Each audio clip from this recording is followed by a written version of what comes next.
en el cerebro, la neurogénesis en el giro dentado del hipocampo adulto, métodos para evaluar las funciones de las nuevas neuronas, funciones de la neurogénesis en el giro dentado dorsal, que se asocian a la memoria aversiva contextual y a la separación de patrones, las funciones de la neurogénesis en el giro dentado ventral, que es la regulación anímica y la respuesta al estrés, y la neurogénesis como un posible mecanismo de neuroreparación. No sé qué edad tenga la gente, las personas con las que estemos compartiendo el día de hoy esta charla, pero cuando yo estudié psicología, todavía no se conocía nada sobre la neurogénesis. Y entonces el dogma que prevalecía era que una vez que había concluido el desarrollo embrionario, no había nacimiento de nuevas neuronas. Actualmente se sabe que sí es así, los voy a guiar un poco por la historia de esta fenómeno y de la investigación asociada. Y empezaré entonces diciéndoles que la neurogénesis es el proceso mediante el cual se forman nuevas neuronas a partir de la proliferación y diferenciación de células troncales adultas en el cerebro. Un poco de la historia de la neurogénesis y me gustaría retomar esto al final porque parece que otra vez vamos a empezar con parte de esta historia. Es que durante mucho tiempo se negó la posibilidad de que hubiera nuevas neuronas en el cerebro. Robert Altman y Das fueron los primeros que encontraron que las células en el cerebro adulto incorporaban timidina tritiada, que es un análogo de una, es análogo de una de las bases que se une al DNA cuando éste se está replicando. Por la dificultad experimental que esto representaba, en realidad no se pudieron reproducir mayormente estos experimentos, pero, y tampoco se pudo determinar que estas pudieran ser neuronas, simplemente se habló de que eran nuevas células en el cerebro. Costó muchísimo trabajo aceptar la posibilidad de que en realidad estas fueran nuevas neuronas.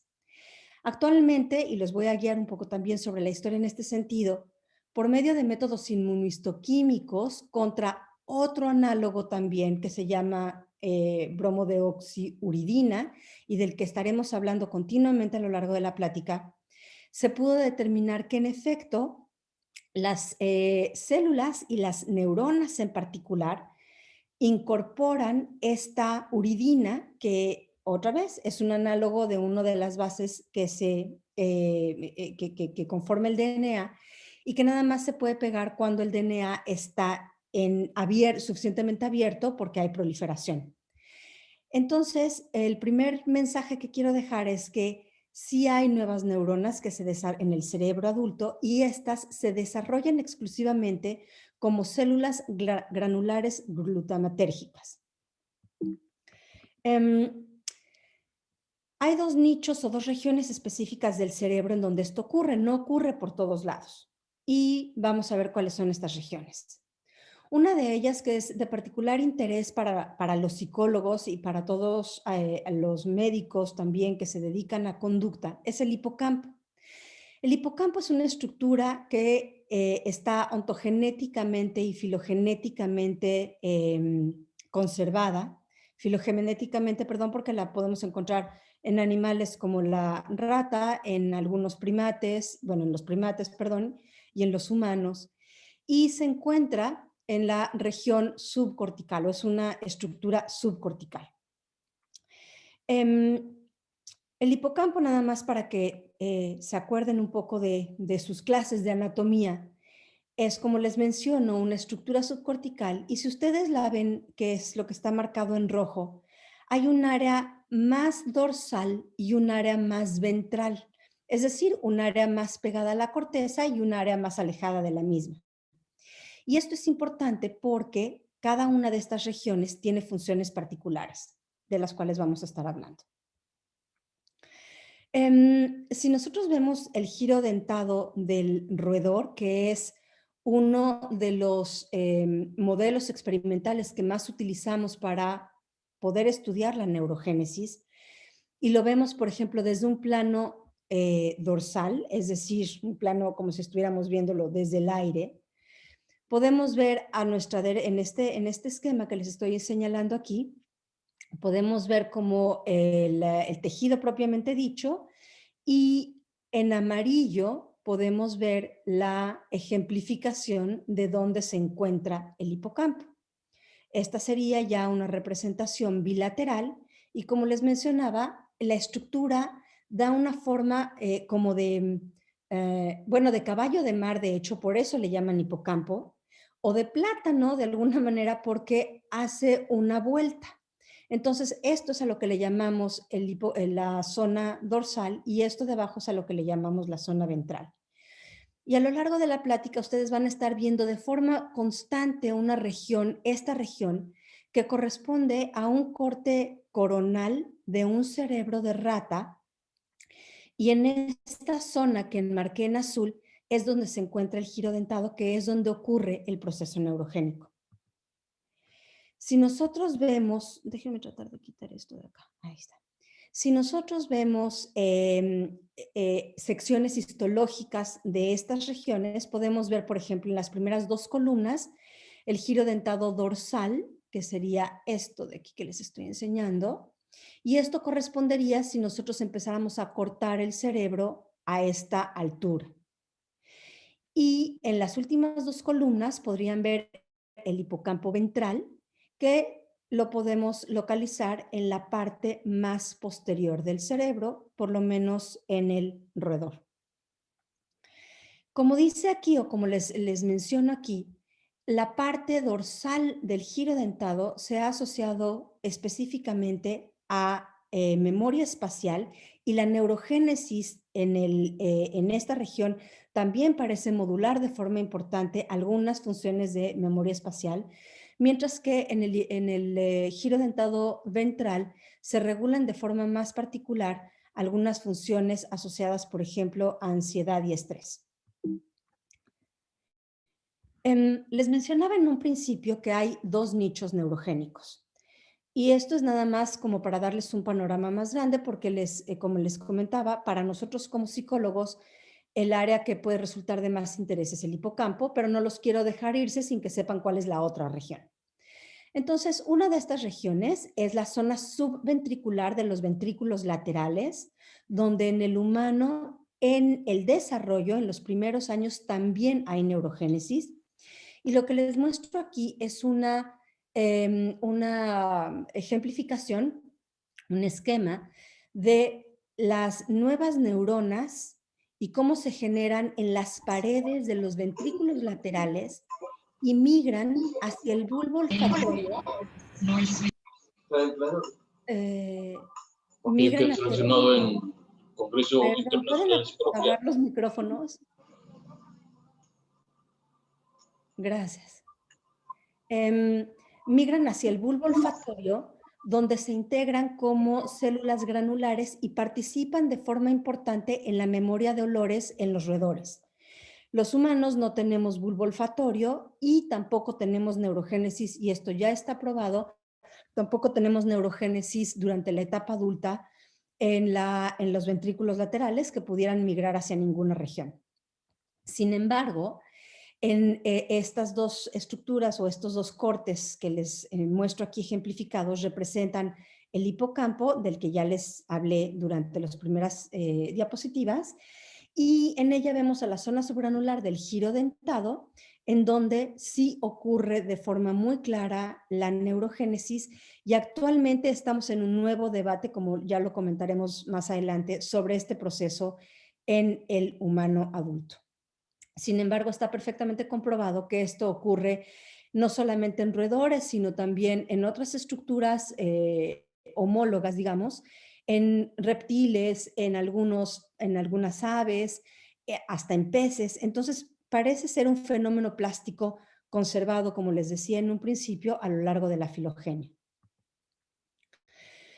Lo que les ejemplifico aquí es otra vez el giro dentado y el proceso neurogénico, cómo va ocurriendo.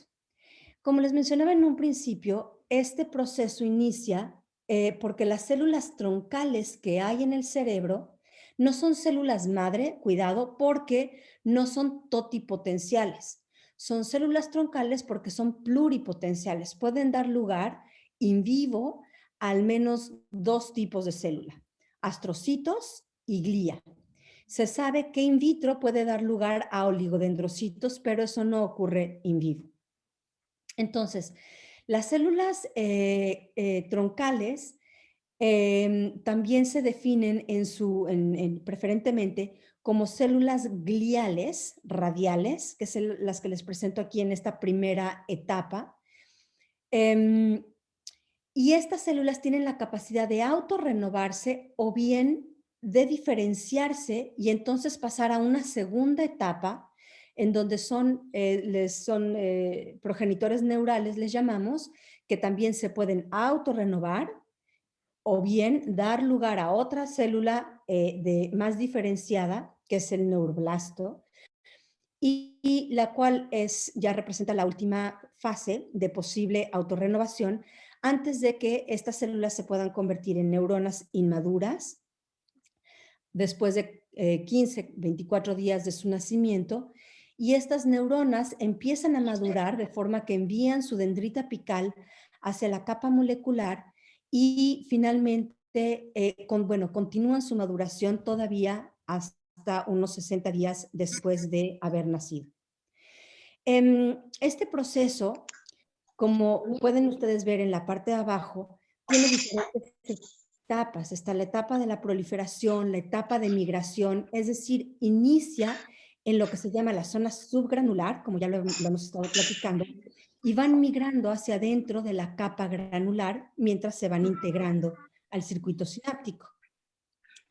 De forma importante para el resto de la plática, dependiendo de la etapa de maduración en la que están las células, pueden presentar diferentes marcadores, es decir, proteínas o diferentes, ya sea proteínas de citoesqueleto, proteínas nucleares, factores de transcripción, que nos permiten determinar en qué etapa de maduración se encuentran las células.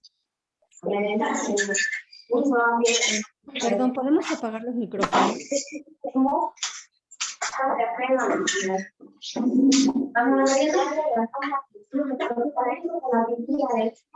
Perdón, la licenciada Blanca Roca, ¿podemos apagar los micrófonos? Gracias. Entonces, para que puedan ustedes seguir a lo largo de la plática, van a encontrar diferentes, las células que les voy a mostrar van a tener diferentes marcadores y particularmente me voy a referir a esta DCX, que es doble cortina, que nos habla de células jóvenes, o NEUN, que nos habla de células maduras. Aquí, por ejemplo, entonces ya les muestro un experimento real en donde se pudieron empezar a marcar las primeras células ya en el adulto para poder analizar cómo se van desarrollando e integrando a lo largo del desarrollo de ellas mismas, digamos, no del desarrollo del humano. Esto es en adulto y esto sería un día después de la inyección del BRDU. El BRDU se inyecta intraperitonealmente y se incorpora en las células del cerebro o en todas aquellas células que estén en proliferación. Lo que ustedes pueden ver aquí en verde son justamente núcleos de células nuevas que incorporaron BRDU y en rojo estamos viendo núcleos de células maduras. A su derecha lo que pueden ver son estos mismos núcleos, en este caso rojos BRDU, mientras que la marca verde corresponde a doble cortina, es decir, una proteína de citoesqueleto exclusiva de células jóvenes. A medida que pasa el tiempo después de que se incorporó el BRDU, es decir, por ejemplo, a los 7 días, que es el segundo panel, podemos ver que estos núcleos se empiezan a acercar a la zona o a la capa granular. Es decir, empiezan a migrar y se empiezan a incorporar. Aquí vemos como el BRDU ya se diluyó un poco, pero las células ya empiezan a extender sus procesos. Y en una etapa posterior, a los 21 días, prácticamente se pierde la marca del BRDU, aunque en algunos otros experimentos es posible todavía verlo de forma muy clara. Y ustedes pueden ya ver cómo estas nuevas células están integradas directamente en la capa granular. Aquí ya casi no lo vemos, pero todavía, bueno, pero lo podemos detectar. Y la dendrita apical, por ejemplo, que es lo que va a permitir que células que vienen de la corteza entorrinal, que es quien conecta directamente con ellas, puedan empezar a establecer sinapsis. Hasta ahorita lo que les he mostrado, pues son,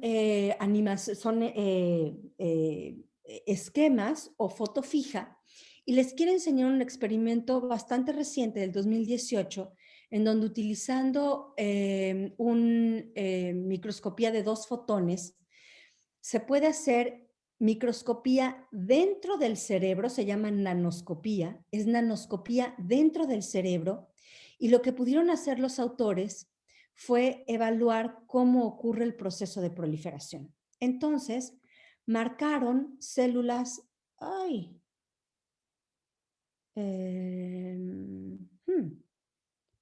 me sacó. Denme un segundito. Perdón, ¿está habilitado que pueda pasar películas?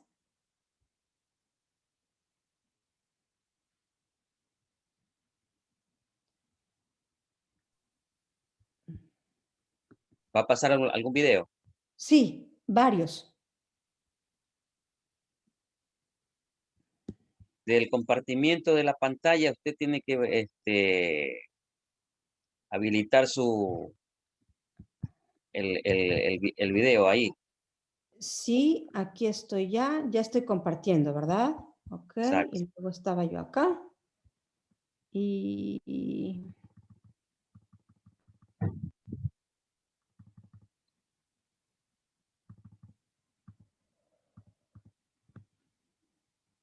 ok.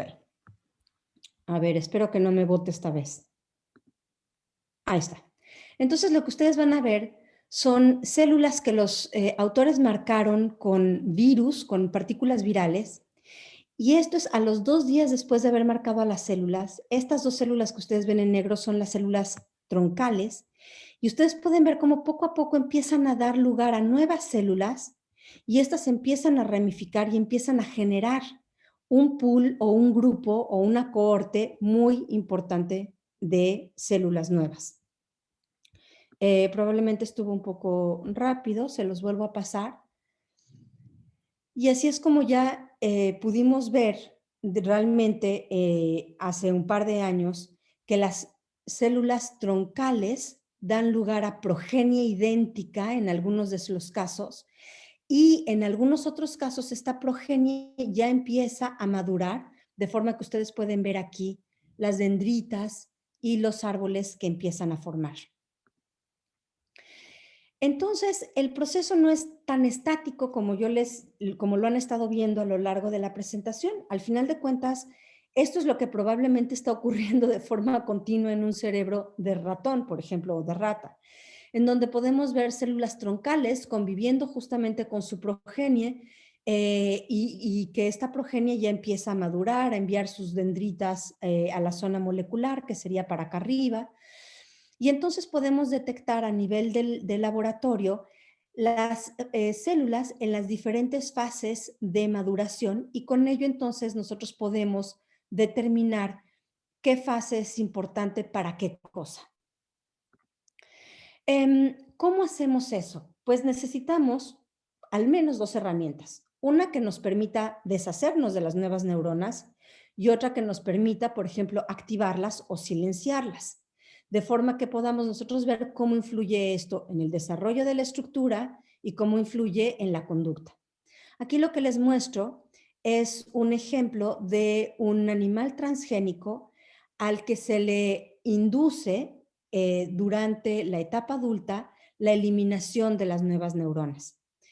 Tenemos en rojo BRDU, en azul NEUN, como les decía, neurona madura azul, células nuevas que todavía no sabemos qué son, porque cuando marcamos con BRDU solamente marcamos el núcleo, pero podemos ver claramente una disminución en el animal transgénico.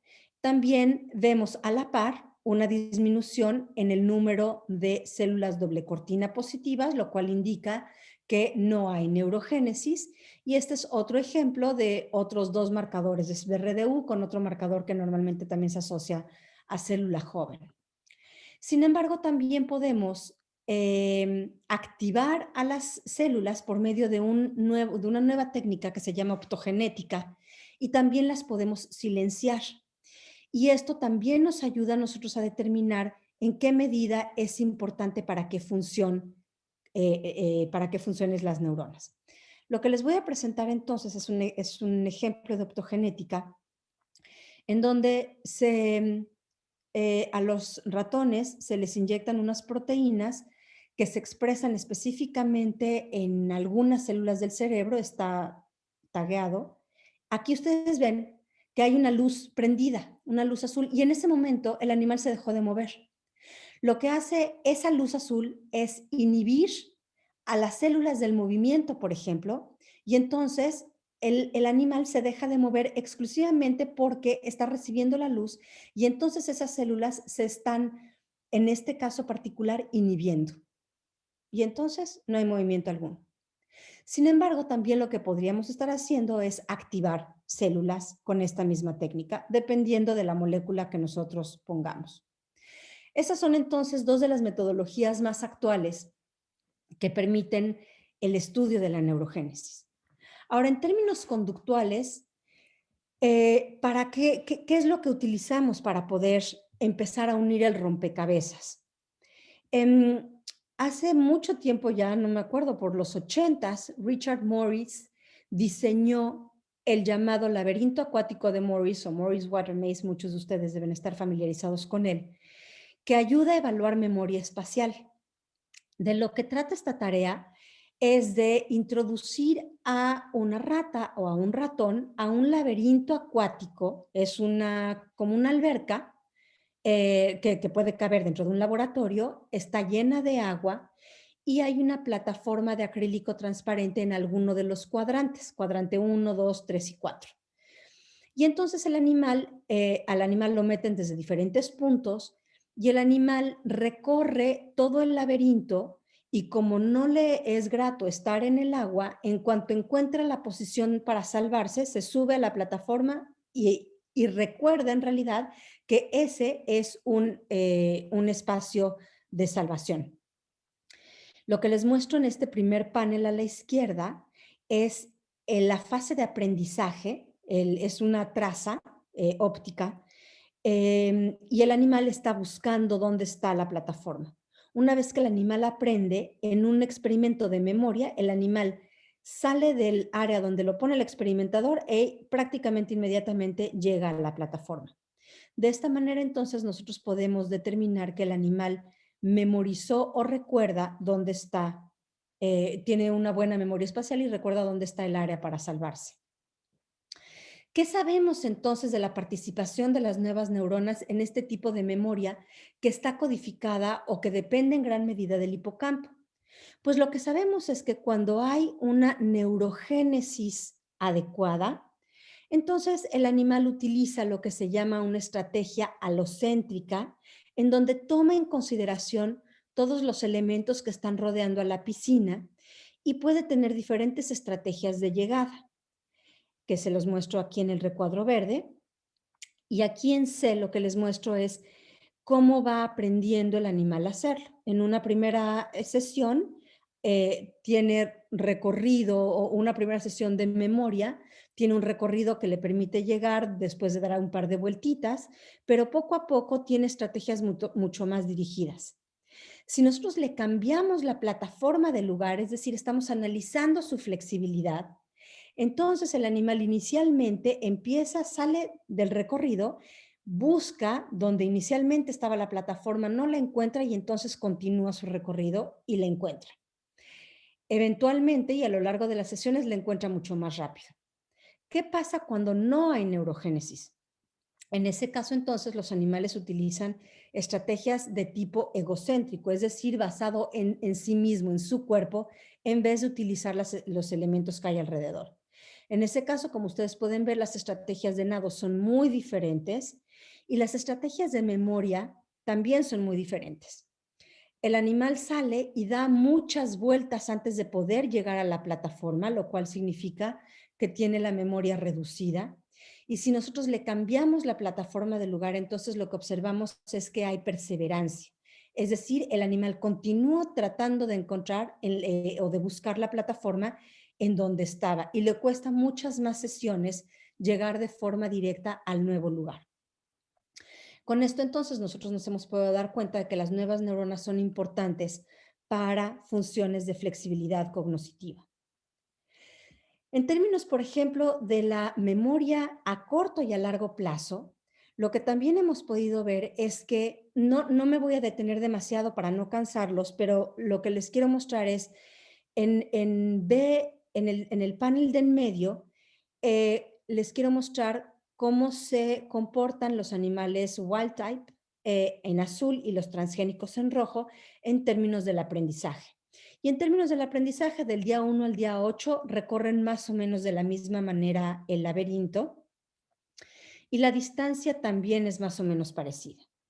Cuando nosotros hacemos el análisis de memoria, en términos de retención, si nosotros nos fijamos en el cuadrante rojo, que es donde está la plataforma, podemos ver que durante los días 4, 5 y 6, los animales transgénicos aún recuerdan dónde está la plataforma, pero hacia el día 7 y 8 ya no lo recuerdan tan bien. Sin embargo, los animales wild type, es decir, los controles, desde el día 5 y hasta el día 8, aquí no le salió significativo en el día 4, pero bueno, ha de haber sido 0.048, ¿no? Alguna cosa por el estilo. Desde el día 5 y hasta el día 8, los animales tienen una buena retención de dónde estaba la plataforma. Y si se hace el análisis una semana después del aprendizaje, entonces es muy claro que los animales a la izquierda que tienen aquí en estas barras, que son los transgénicos, no recuerdan dónde está la plataforma, mientras que los animales wild type todavía lo hacen. Entonces, una segunda función de la neurogénesis parece ser la retención de memoria a largo plazo en términos de memoria espacial.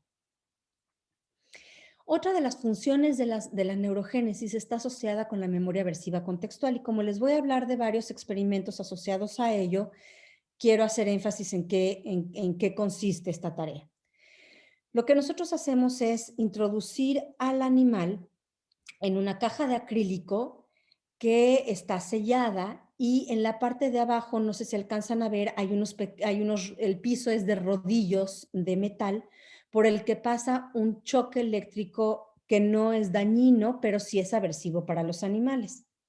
Esto entonces lo que genera es un animal normalmente está en movimiento, está explorando, esta es la conducta natural, pero en el momento en el que siente el choque, claro que se le convierte en un estímulo aversivo, pero no solamente es el estímulo, sino que el animal poco a poco empieza a asociar este contexto a un contexto aversivo. Y entonces empieza a generar esta conducta de inmovilidad, que se le llama freezing. Poco a poco el animal se va congelando o se va inmovilizando más y más, y esto lo que nos indica es que está empezando a asociar que este es un lugar poco seguro. Esta es la fase de aprendizaje. Si nosotros 24 horas después y hasta un mes después volvemos a introducir al mismo animal a esa misma caja, desde un principio el animal está inmóvil. Ya no tiene conducta de exploración, muchas veces tiene una pequeña conducta de exploración durante 10 segundos y después se mantiene inmóvil durante el resto de la sesión prácticamente. Esto lo que nos dice es que el animal recuerda que este es un lugar aversivo. Cuando el giro dentado está dañado o cuando hay neurogénesis deprimida, digamos, esta conducta cambia. Y ahora les voy a mostrar un poco más en ese sentido. Durante la fase de condicionamiento, en un animal que tiene la neurogénesis intacta, como les decía yo, si recibe el choque eléctrico, entonces las células naranjas que están aquí, las células que se representan en naranja, que son células nuevas, si están disponibles, entonces el animal tiene esta conducta de congelamiento. Sin embargo, y no hay ningún impedimento en su función.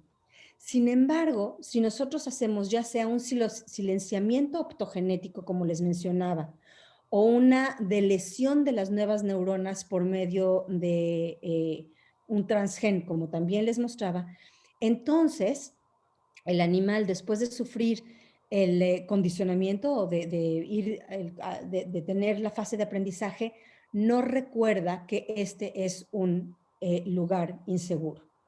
Así entonces también tenemos una ya tercera función para las nuevas neuronas, que es la codificación del contexto aversivo. Y probablemente la función que ahora conocemos que es más clara en este sentido es lo que se llama separación de patrones.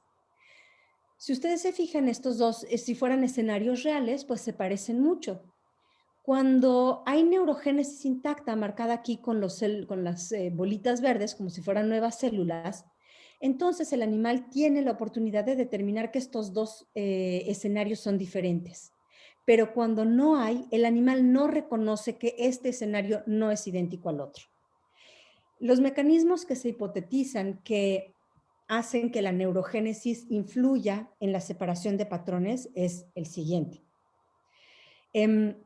Durante un proceso de aprendizaje, las neuronas maduras que están aquí marcadas en azul, pues se activan ante, por ejemplo, el escenario A, pero ante el escenario B son otras las que se activan, maduras, y se reclutan algunas inmaduras.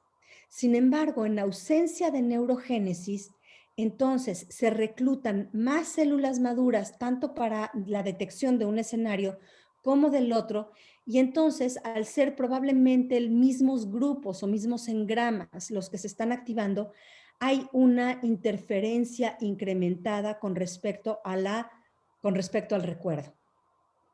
Así entonces, les presento una función más de las células nuevas. Les resumo entonces esta primera parte de la plática, y es que la neurogénesis en el roedor ocurre en dos regiones, que es la zona subventricular y la zona subgranular del giro dentado del hipocampo. Actualmente la neurogénesis se puede estudiar por métodos histoquímicos y uso de partículas virales que se integran a las células recién nacidas. Las neuronas que nacen en el giro dentado se integran en la capa granular como células granulares excitadoras.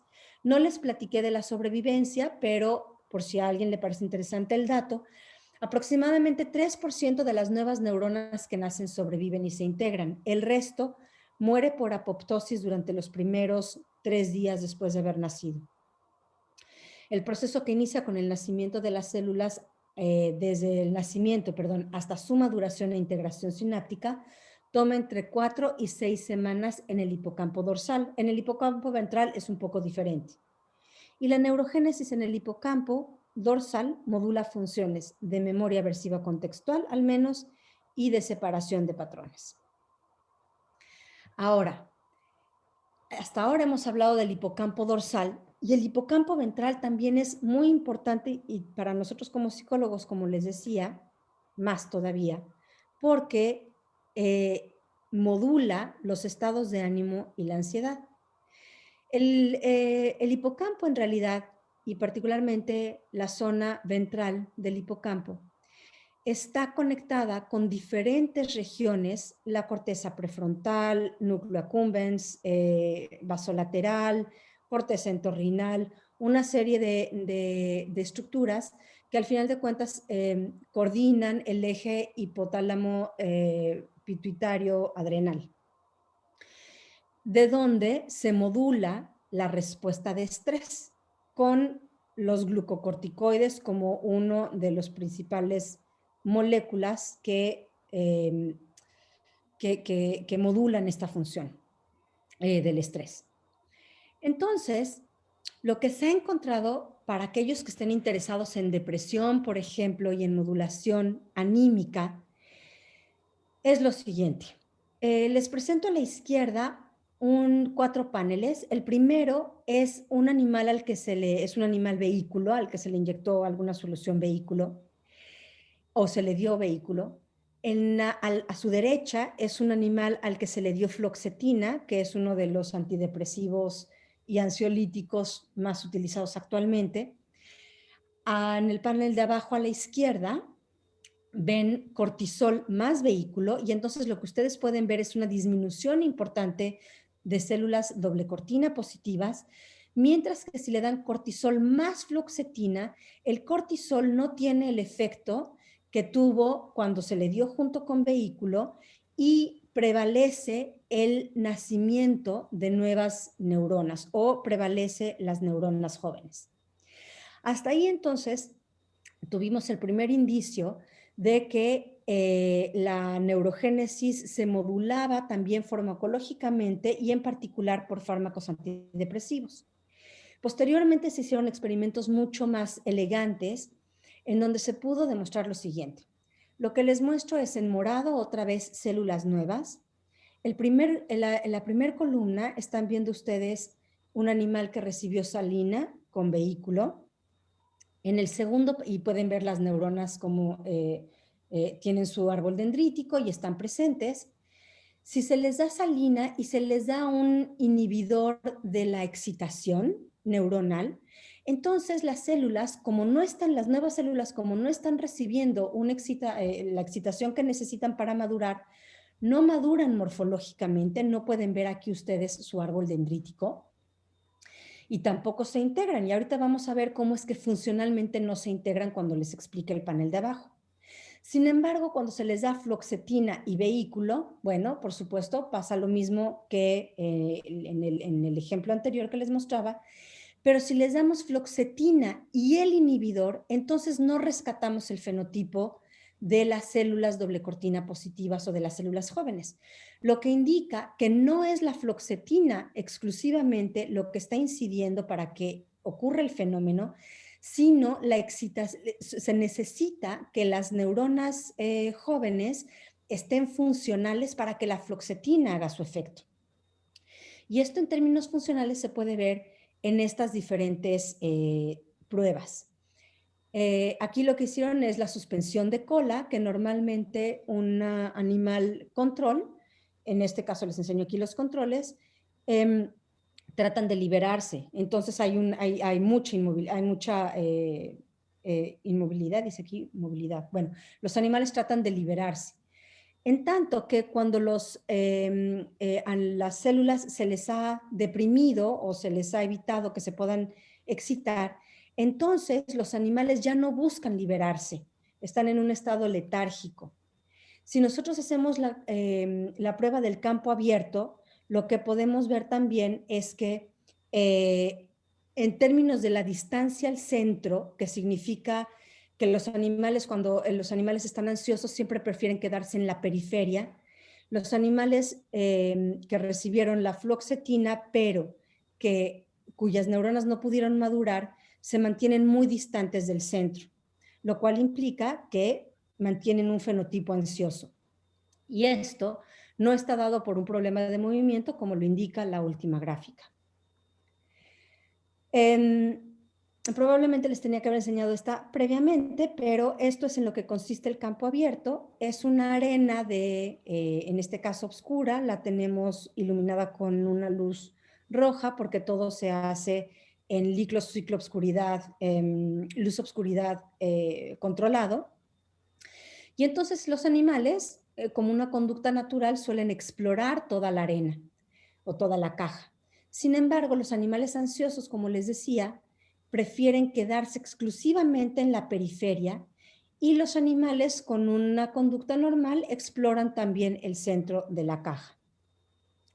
Entonces, lo que les quiero mostrar aquí, pero probablemente sea demasiado, es que la fluoxetina, perdón, el cortisol en conjunto con la posibilidad de rescatar el fenotipo de neuronas jóvenes influye tanto en la proliferación vista por BRDU como en la maduración de las nuevas células.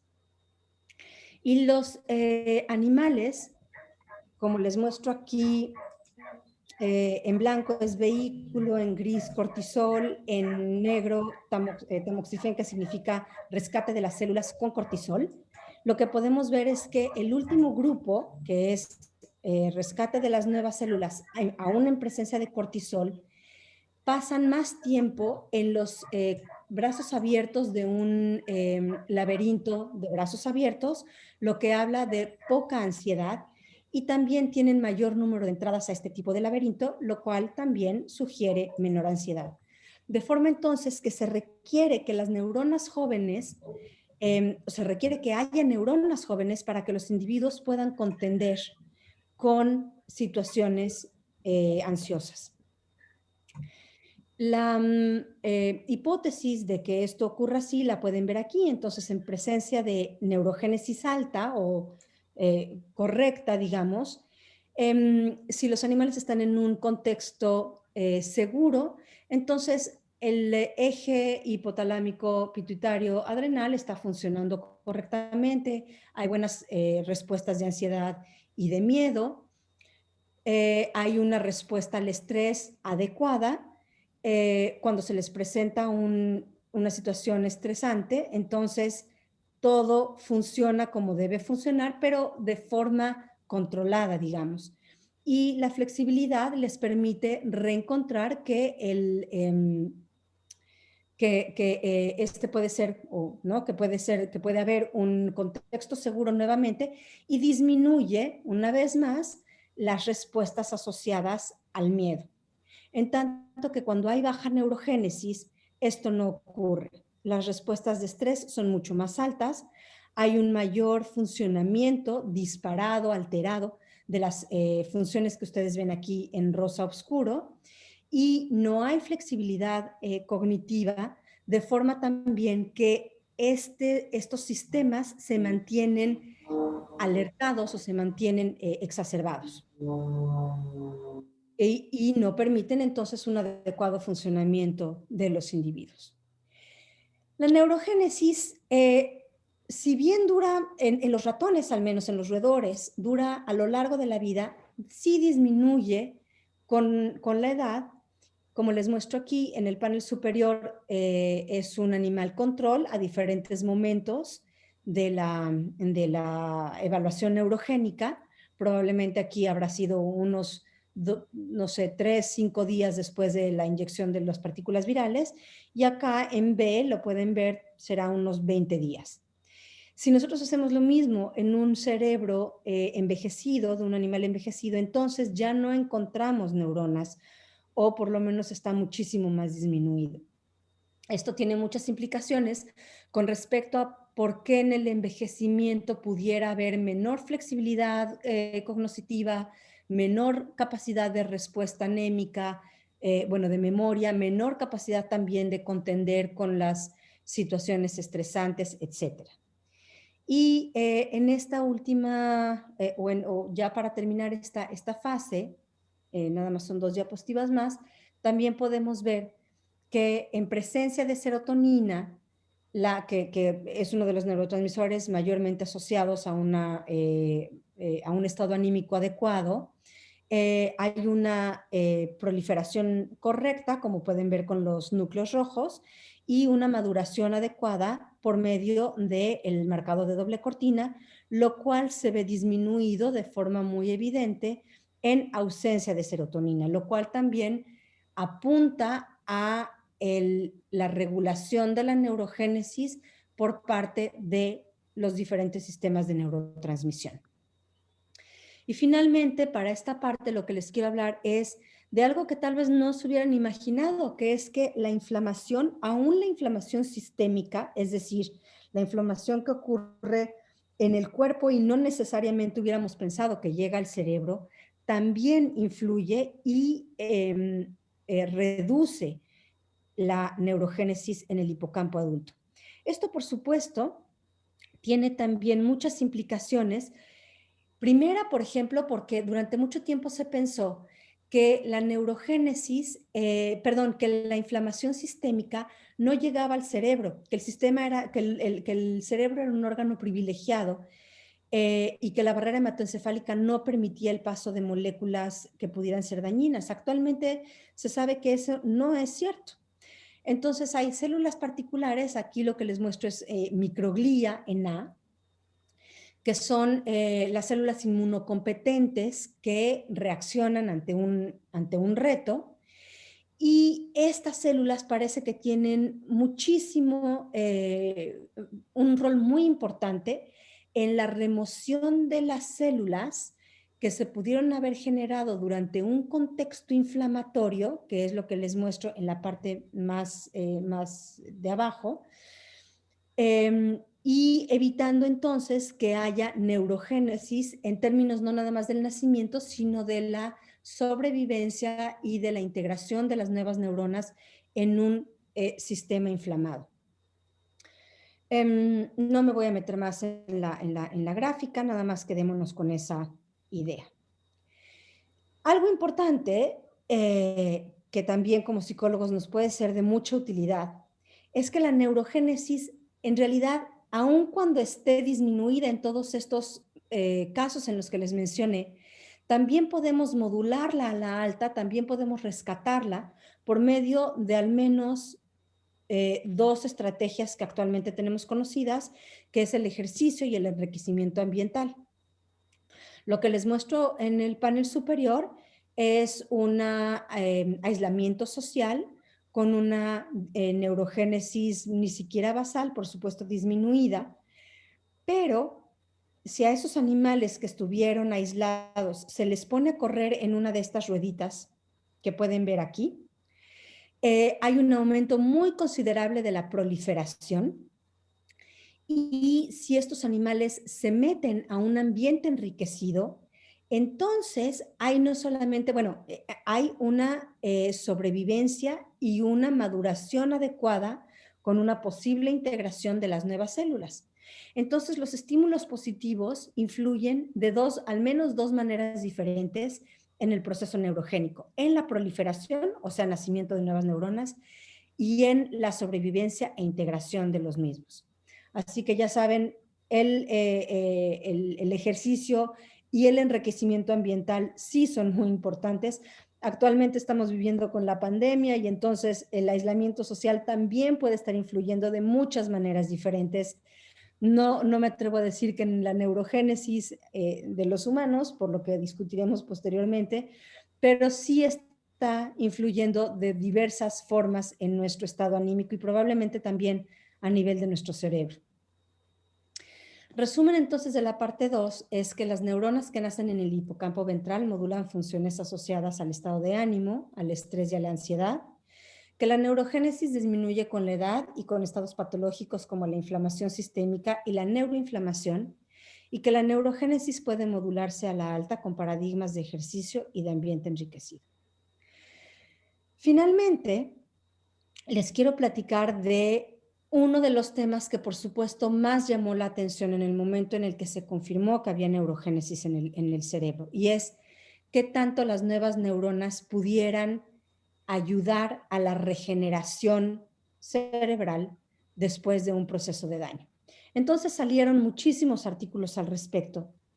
Y uno de ellos, por ejemplo, les estoy mostrando los clásicos, mostraba que después de la oclusión de la arteria cerebral media que provoca stroke, ¿no? Que provoca una embolia y muerte cortical y del estriado, genera al propio tiempo la proliferación en el área de los ventrículos laterales y hay también migración de estas nuevas células, como ustedes pueden ver en el panel F. Las células no es tiempo real, pero hay una migración hacia la zona de daño. Sin embargo, estas células no adquieren el fenotipo de células, de células piramidales o de células estriatales que pudieran permitir la reorganización funcional.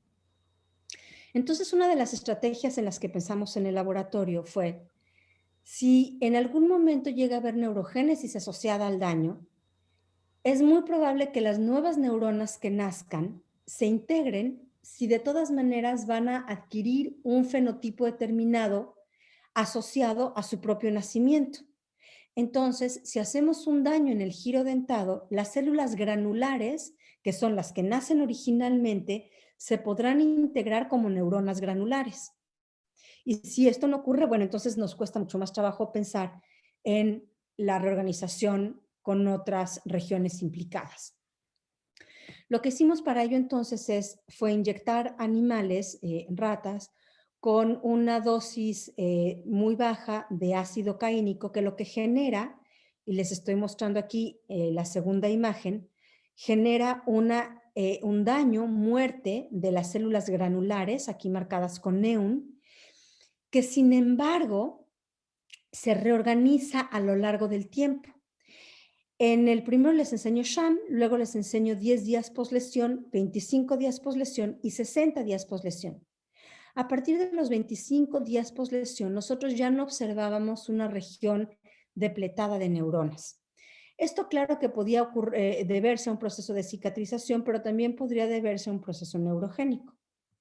Lo que hicimos, o bueno, uno de nuestros primeros hallazgos fue que el volumen no solamente ocurría a nivel de área, sino el volumen del giro dentado en una reconstrucción tridimensional se recuperaba hacia los 60 días, bueno, desde los 25 y se mantenía hasta los 60 días después del daño. Y continuamos analizando estas células que habían nacido, o las células nuevas, por medio de una técnica que se llama microscopía confocal, que permite ir analizando a las células micra por micra o de 500 nanómetros en 500 nanómetros, de forma que estemos seguros que no estamos viendo nada más una señal asociada a cualquier cosa, sino una señal, en su caso, que colocaliza, por ejemplo, BRDU, doble cortina. No les he hablado de CEFOS, les voy a hablar en un ratito más, lo que nos indica que son en realidad células que se pueden ver en un plano en Z, en una reconstrucción tridimensional. Entonces, el tipo de análisis que nosotros hacemos, si ustedes se fijan en las dos regiones que encuadré, nos va permitiendo ver una célula que aparece en un plano focal, continúa en ese plano focal y luego desaparece. Lo mismo en el área que les muestro abajo. Entonces nosotros nos podemos asegurar que lo que estamos viendo son en realidad células y no marca inespecífica. Lo que vimos es otra vez en el panel de hasta arriba 10 días sham, o sea 10 control, 10 poslesión, 30 sham y 30 poslesión. Y lo que vemos es en verde las células BRDU positivas, hay una proliferación importante después del daño y claramente hay neurogénesis en términos de la cantidad de células doble cortina positivas que se generaron después del daño. Y esto se mantiene hasta los 30 días, o bueno, estas células, las células jóvenes se mantienen aún a 30 días después del daño. De forma interesante, si ustedes se fijan, a los 10 días poslesión, las células tienen una morfología que le podríamos llamar aberrante, pero hacia los 30 días tienden a parecerse más a las células que aparecen en la condición sham. El proceso de neurogénesis, claro que disminuye a lo largo del tiempo después de un proceso de daño, lo cual también tiene una lógica, no quisiéramos tener todo el tiempo células proliferando, y se llega a establecer. Interesantemente, estas células se maduran y adquieren un fenotipo de NEUN, que son las células que aquí se muestran en rojo, y entonces lo que podemos ver son células en verde, BRDU positivas, que nacieron posterior al daño y que maduraron porque también son positivas a este marcador de célula madura que les muestro en rojo. Más aún, y ahora les introduzco este otro concepto, estas células están activas ante una tarea específica del giro dentado. Lo que hicimos para probar este experimento fue poner a los animales en una tarea de exploración y a los animales control en su caja habitación. Y lo que pudimos ver es que las células nuevas que habían nacido después del daño presentan estas marcas de genes de activación temprana, en este caso se llama CEFOS, que no es un gen, en realidad aquí lo que estamos viendo es la proteína, pero se les llama genes de activación temprana, y es una proteína que se traduce de forma muy rápida, específicamente ante la demanda funcional. Entonces, lo que nosotros pudimos probar es que son células que nacen y que son funcionales. En términos de conducta, lo que pudimos ver es, si regresamos a la tarea de memoria contextual, que a los 10 días poslesión los animales no se acordaban del ambiente contextual aversivo, pero a los 25 y a los 60 días se comportaban como un intacto.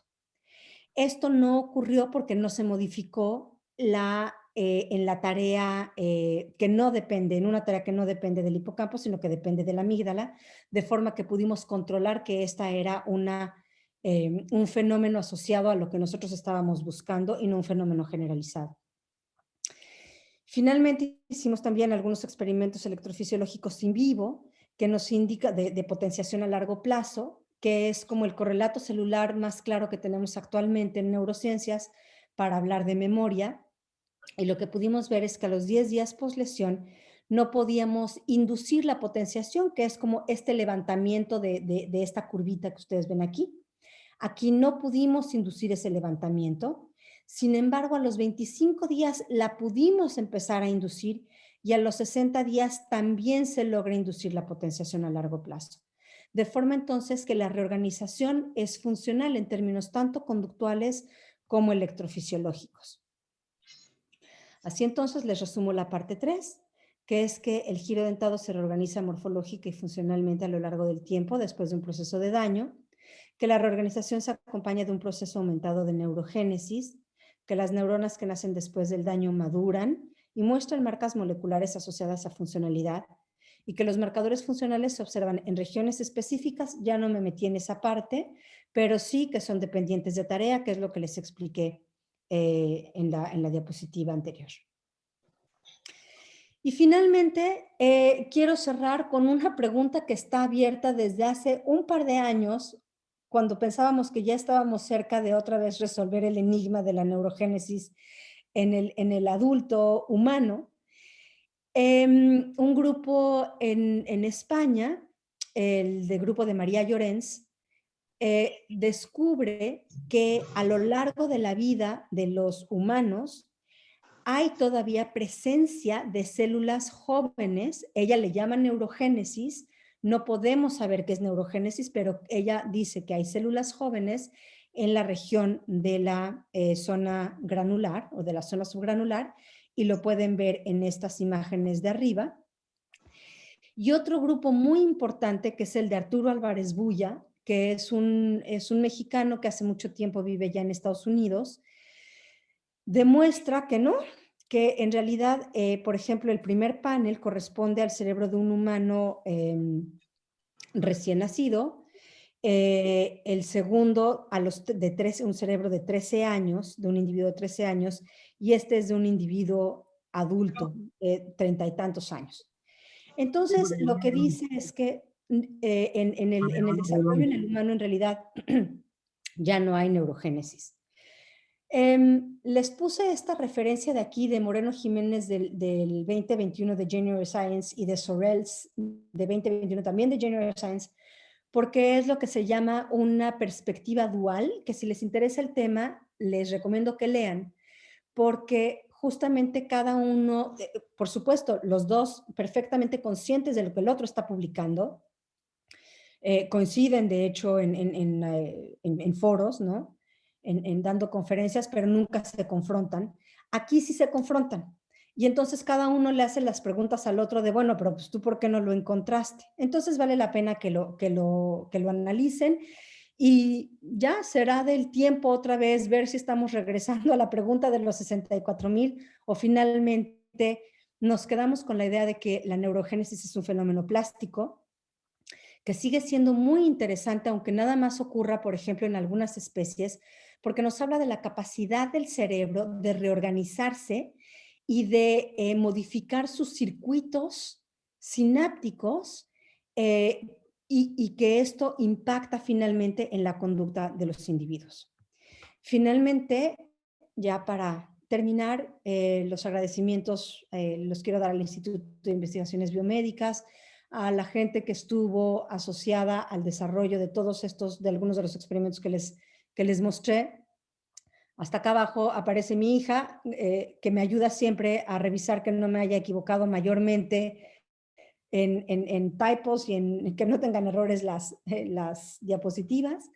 En la Facultad de Psicología colaboramos con la doctora Marta Escobar y con la doctora Laura Ramos con la parte de potenciación a largo plazo. Y en el instituto, en la Universidad Goethe de Frankfurt, donde me encuentro actualmente, colaboramos con los doctores Thomas Deller y Stefan Schwarzacher, que estamos haciendo otro tipo de análisis sobre la importancia de las nuevas neuronas en el cerebro adulto. Y con esto quisiera terminar y paro de compartir por si alguien tiene preguntas.